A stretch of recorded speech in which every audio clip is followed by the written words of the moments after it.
21 minutes after 11 o'clock. Thank you for tuning in. Last week, Robin and I went back to my old stomping grounds. We were in New York. We went to Long Island. We went to my old neighborhood. And what you couldn't see, Robin, what you couldn't see was upstairs in the room in the old house that I once lived in. You couldn't see that 15, 14-year-old guy lying on his back on his bed looking at that album cover.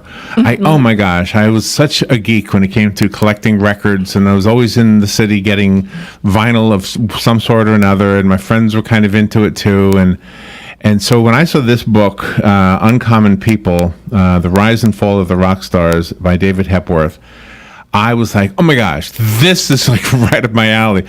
I was such a fan of music from that era, the John Lennon era, the David Bowie era. What else was happening at that time? Elton John was happening at that time.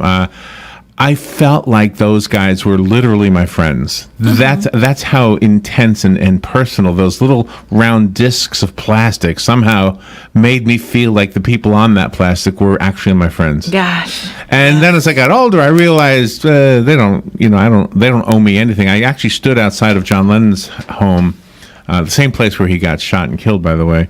But I stood outside with two other fans at that time. And he came out and he called a cab, and him and Yoko went away. So there's my little name-dropping moment of brush with greatness. He did say he was coming back, but we didn't. I said, you know what? He doesn't owe us anything. That was cool to see him. Let's go do something else. Yeah. There's so much about these guys that for some reason still fascinates me. David Hepworth seems to perhaps have that same experience in the world of music. He's a music journalist. He is a publishing industry analyst. He presented the BBC rock music program Whistle Test. He anchored the coverage of Live Aid. Oh my gosh. I'm jealous. He's the recipient of the Editor and Writer of the Year awards from the Professional Publishers Association. He's the radio columnist and a media correspondent for The Guardian. Uncommon People, The Rise and Fall of the Rock Stars. Good morning, David. What an honor to have you on our show. Good morning. Nice to talk to you. Where are you? Where are you calling from? I'm in London. So you're in Gainesville. Yeah. Yes. Wow. I always that's you're in Tom Petty's stomping ground. Exactly. That's right. Exactly. Absolutely, yes. And I was the same way with Tom Petty. I never met him, but I was kind of felt like he was a friend. Yeah. Yeah, well, this one of the reasons I wrote this book, Uncommon People, is that my experience is similar to yours. That when I was young, they were my fantasy friends. They were these kind of larger-than-life elder brother figures who got away with doing things that you wish you could have gotten away with yourself. And then when I got older, and I worked in music magazines and interviewed a lot of these people and observed a lot of these people, they continue to fascinate me as a tribe, and so that's what I wanted to write about in Uncommon People, is rock stars as a tribe, and to try and answer the two questions. There's one question that people always ask you, which is, what are they like? And the other question that they don't ask you is, why are they like that?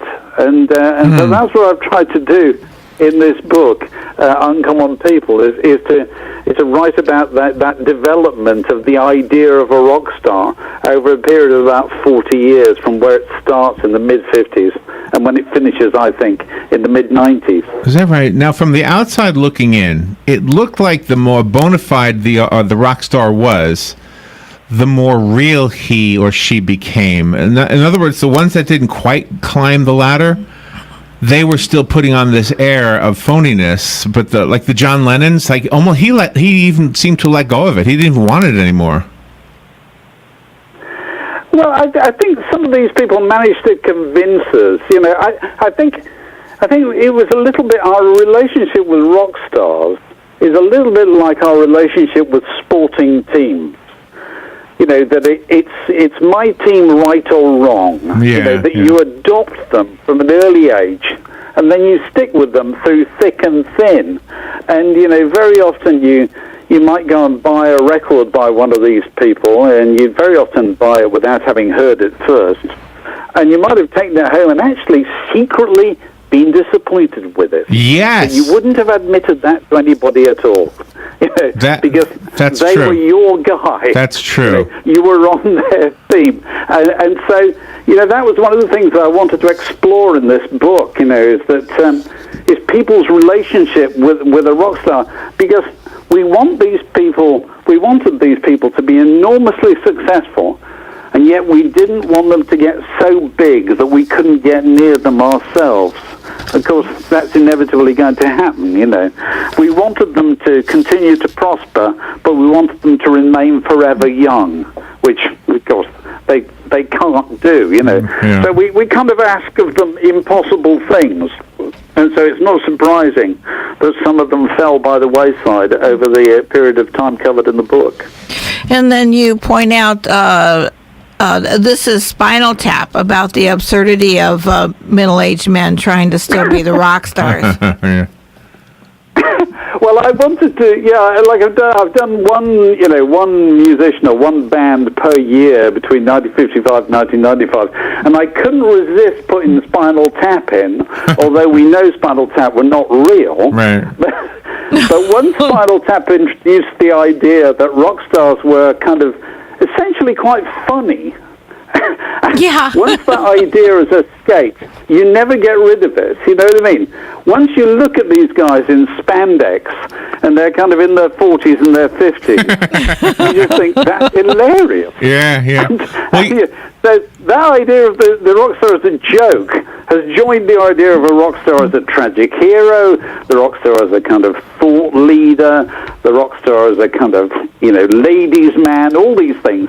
All these things have gone into this our accumulated idea of what a rock star is.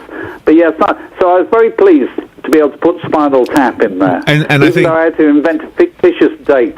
And I think I think Spinal Tap showed us how ridiculous a rockumentary actually is, because we would look at these documentaries of rock stars and look at them almost as if they were documenting World War II, and meanwhile all we're looking at is guys who were playing guitar. That's all they were doing.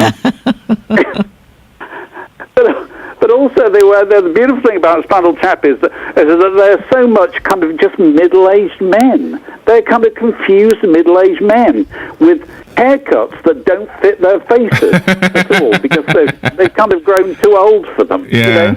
Oh, I love this. So they're expected by their fans to behave in that way. But I love that film. And so even though what you're saying is true, and even though at 62, which is how old I am, I realize how silly it was even for me as a 16-year-old to be infatuated with these guys, I still have it on my bucket list to be in your city one day and walk across the Abbey Road crossing.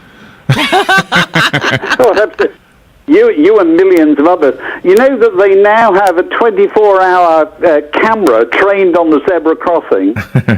So wow. You can tune in at any hour of the day or night, and you can see tourists risking life and limb by crossing that road without taking due care and attention. Were you a musician? Or nobody would have... Did you buy? That's one of the points about the book is that nobody expected the job of a rock star to last as long as it did.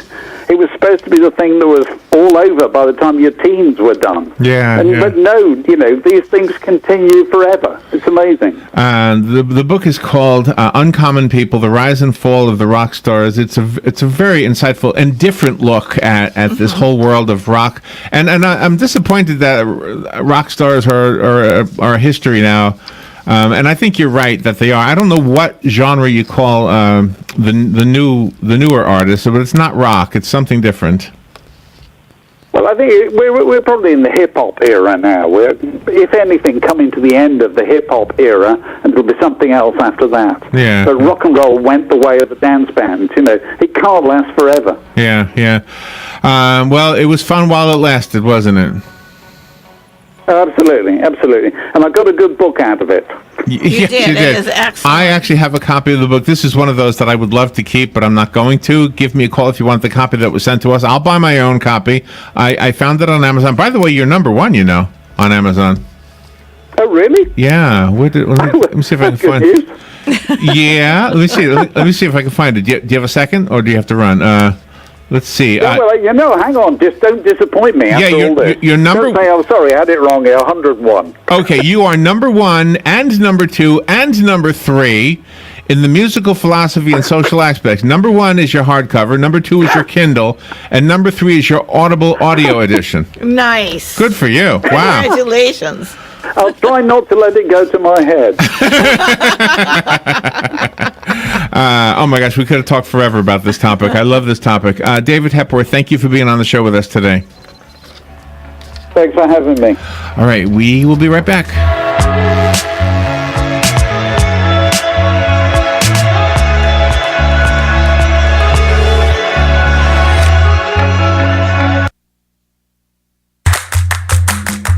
Hello, gorgeous.